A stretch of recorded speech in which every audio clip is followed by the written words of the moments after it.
এই তো চলতেছে। সো পরে আপনার আইএলটিএস এর কি অবস্থা সেটা বলেন।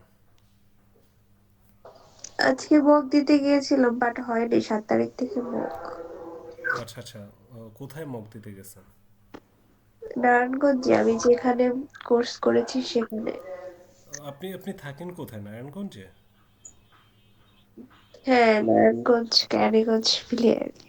আচ্ছা আচ্ছা, সো মক দেওয়ার জন্য মানে কোথাও দৌড়াদৌড়ি করতে হবে না, আমি আছি আপনার, মানে অনলাইনে মক দেওয়ার ব্যবস্থা করে দেব। সো আপনি কি ওইখানে কি কোর্স কমপ্লিট করছিলেন, রাইট? জি জি।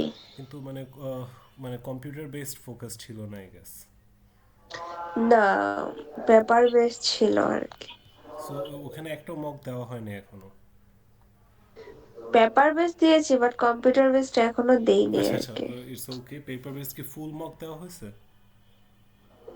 জি জি। তো কেমন আসছে স্কোর? যখন দিয়েছিলাম 5.5 এরকম আসছিল আর কি। আচ্ছা আচ্ছা, ওকে, বুঝতে পারছি। আপনি কোন কান্ট্রির জন্য জানি ট্রাই করতেছেন, ক্যানাডা? জি জি। তাহলে তো আপনার 6.5 লাগবে। জি। এখন কি ফোনে ক্লাস করতেছেন নাকি ল্যাপটপে? আপাতত ফোনে করতেছি কারণ কারেন্ট নেই তো তার জন্য। আচ্ছা, ওকে, পারফেক্ট। সো এমনি তো ল্যাপটপ আছে, রাইট? আমি মক টেস্টগুলো দিলে আপনি তো দিতে পারবেন। জি, জি। আর আচ্ছা। আপাতত কি আপনি কোনো জব টব করতেছেন বা এমন কিছু? না, আপাতত করতেছি না। তাহলে তো আপনি ফ্রি থাকেন, রাইট? সো আপনি মানে মানে আরামসে মক টক দিতে পারবেন। জি। সো ক্যানাডার নেক্সট ইনটেকটা কবে? সেপ্টেম্বর। September, right. ওকে। তাহলে আপনি মানে আইএলটিএস পরীক্ষাটা কবে দিতে চাচ্ছেন, কোন মাসে? লাইক ফেব্রুয়ারিতে দেওয়ার ইচ্ছা আছে আর কি। ফেব্রুয়ারিতে দেওয়ার ইচ্ছা আছে, পারফেক্ট পারফেক্ট।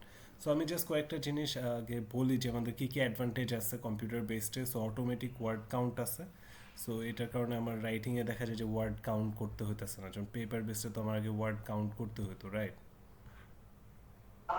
জি জি। সো এই বেনিফিটটা আমরা পাচ্ছি আর কি। সো এটার সাথে আর কি কি বেনিফিট আছে, রাইটিংয়ে অনেক বেনিফিট। যেমন রাইটিংয়ে আমাদের পেপার বেস দিলে কাটা ছেঁড়া করা লাগতো বা এডিটিং করা লাগতো, ওগুলো এখন আর প্রবলেম না, জাস্ট মানে যে কোনো টাইম এডিট করতে পারতেছি। আর টাস্ক 1 2 মানে সুইচ করতে পারতেছি, আমরা টাস্ক 1 লিখলাম আবার 2-তে গেলাম, সুইচ করা যেতেছে, একই টাইমে দুটা লেখা যেতেছে। আবার আমি দেখা যায় যে বডি প্যারাটা আগে লেখা পরে ইন্ট্রোডাকশন লেখা যেতেছে, তখন ইন্ট্রোডাকশনটা দেখা যাচ্ছে আরও স্ট্রংভাবে লিখতে পারতেছি। হ্যাঁ, সো এই বেনিফিটগুলো আছে। আর আমরা হাইলাইট করতে পারতেছি, সো মাউসের রাইট বাটন ক্লিক করে ইয়েলো হাইলাইট করতে পারতেছি বা একটা নোট অ্যাড করে দিতে পারতেছি। সো এইগুলো হলো খুবই ভালো একটা বেনিফিট। আর রিডিং লিসনিং প্যাসেজেও মানে এটা তো জাস্ট রাইটিং একটা বললাম। সো আর রিডিং লিসনিং এর ক্ষেত্রেও সুবিধা আছে, যেমন রিডিংয়ে আমরা স্প্লিট স্ক্রিন পাইতেছি। সো এক সাইডে কোয়েশ্চেন পেপার, এক সাইডে আনসার শিট, আমার ওই যে পৃষ্ঠা উল্টানোর যে পেইনটা এটা আর নাই। হ্যাঁ। আর আর মানে লিসনিং একটা ফ্ল্যাগ বাটন আছে, সো ওই ফ্ল্যাগ বাটনটা আমরা কোনো একটা কোয়েশ্চেন আমরা কনফিউজ বা আনসার করে নিই, ফ্ল্যাগ বাটন দিয়ে দিলে আপনার টেস্টের লাস্টেও দেখাবে যে এই আনসারটা আমি করি নাই। হ্যাঁ, সো মানে এটাও খুবই হ্যান্ডি। আর there is another benefit for reading test, you can copy paste directly, so using control C and control V you can copy straight from the passage, so you won't have any kind of typing mistake or spelling mistake. আর আর আরেকটা জিনিস কি, মানে tab চাপ দিলে তো আপনি next answer you can move, but never to press alter tab. So alter tab press করলে কি হয়, আমাদের মানে সিকিউরিটি অ্যালার্ম ইনগেজ হয়, তখন দেখা যায় যে এক্সামটা মানে ডিসকন্টিনিউ হয়ে যেতে পারে। সো অল্টার ট্যাব কখনো একসাথে চাপ দিবে না। আর টাইমারের বিষয়টাও, there is a digital timer on the question. So এটাও খুবই হেল্পফুল যে ডিজিটাল টাইমার আছে।